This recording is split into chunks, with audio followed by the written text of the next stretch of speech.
Nah, perubahan sosial itu merupakan suatu perubahan dari gejala sosial yang ada pada masyarakat.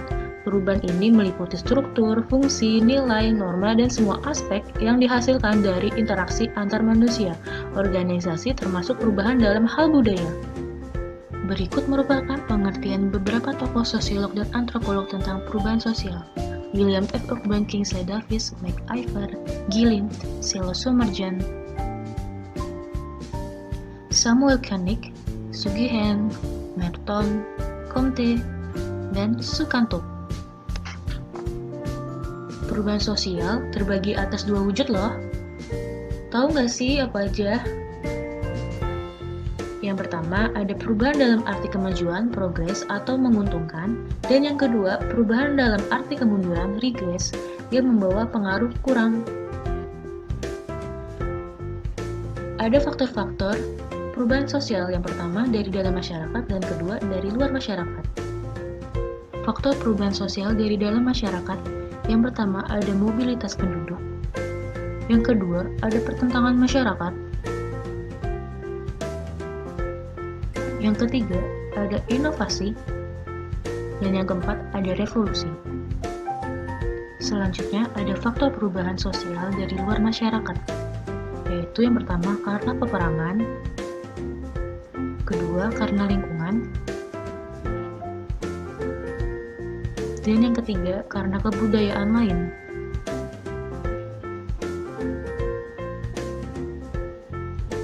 Nah, sekarang kita bahas mengenai bentuk-bentuk perubahan sosial.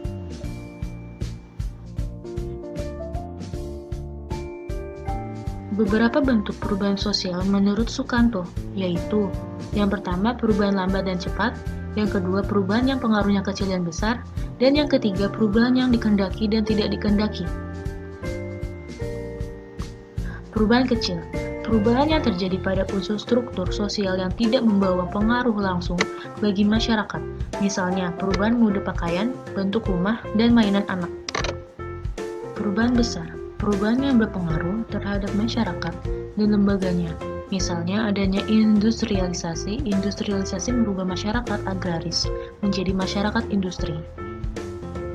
Perubahan yang pengaruhnya kecil, perubahan yang mempengaruhi unsur kehidupan masyarakat, tetapi perubahan ini tidak memiliki arti yang penting dalam masyarakat.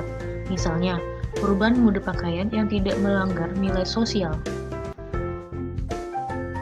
Perubahan yang pengaruhnya besar, perubahan yang dapat mempengaruhi lembaga yang ada pada masyarakat. Misalnya, perubahan sistem pemerintahan yang mempengaruhi tatanan kenegaraan suatu bangsa. Perubahan yang dikehendaki, perubahan yang memang telah direncanakan sebelumnya, terutama oleh pihak yang memiliki wewenang untuk mengeluarkan kebijakan, misalnya penerapan program keluarga berencana atau KB. Selanjutnya, ada perubahan yang tidak dikehendaki, umumnya beriringan dengan perubahan yang dikehendaki.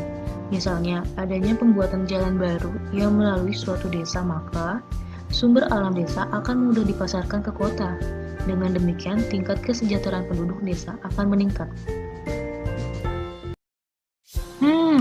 Ada lagi nih faktor-faktor yang menghambat perubahan sosial.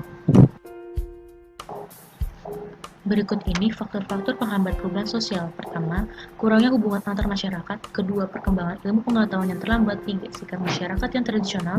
Empat, prasangka terhadap hal yang baru atau asing. Lima, hambatan yang bersifat ideologis. Dan enam, masyarakat bersifat apatis. Kurangnya hubungan antar masyarakat. Kurangnya hubungan ini akan berakibat ketidaktahuan masyarakat terhadap perkembangan sosial yang dialami oleh masyarakat lainnya. Masyarakat seperti ini biasanya dialami oleh masyarakat yang terisolasi kehidupan sosialnya, baik secara geografis atau secara kultural. Perkembangan ilmu pengetahuan yang terlambat. Perkembangan ilmu pengetahuan yang terlambat biasanya juga terjadi pada daerah yang terisolasi atau juga karena kebodohan masyarakat yang bersifat struktural atau proses pembodohan yang dilakukan oleh kelompok penjajah. Sikap masyarakat yang tradisional. Sikap ini biasanya terjadi pada masyarakat yang konservatif atau kaum yang terlalu mengagung-agungkan kebudayaan masa lampau yang bersifat mulia, patut, layak. sehingga kebudayaan ini harus dipertahankan mati-matian. Siapapun yang hendak melakukan perubahan akan dianggap sebagai bentuk penyimpangan. Prasangka terhadap hal-hal baru atau asing. Sikap semacam ini dapat saja dialami oleh suatu masyarakat yang pada masa lalunya pernah mengalami pengalaman pahit selama berinteraksi dengan masyarakat lainnya di dunia. Sebut saja, misalnya pada masyarakat yang dulunya pernah mengalami penjajahan, mereka tidak akan pernah melupakan begitu saja. Hambatan-hambatan yang bersifat ideologis. Adanya faktor penghambat yang bersifat ideologis karena biasanya setiap usaha mengadakan perubahan-perubahan pada unsur kebudayaan rohaniah akan diartikan sebagai suatu usaha yang berlawanan dengan ideologi masyarakat, yang merupakan dasar bagi terciptanya integrasi dari masyarakat yang bersangkutan. Masyarakat yang bersifat apatis. Pandangan dari nilai hidup ini pada hakikatnya buruk dan tidak mungkin diperbaiki, sehingga diubah dalam bentuk apapun mereka selalu beranggapan mustahil mengubah kehidupannya. Mereka beranggapan bahwa kehidupan ini merupakan proses ilahiyah, sehingga apapun bentuknya harus diterima sebagai sebuah kenyataan. Arah perubahan sosial. Dalam perjalanannya, perubahan selalu direncanakan untuk mencapai sesuatu yang dianggap ideal, relevan. Arti perubahan ini diarahkan untuk memenuhi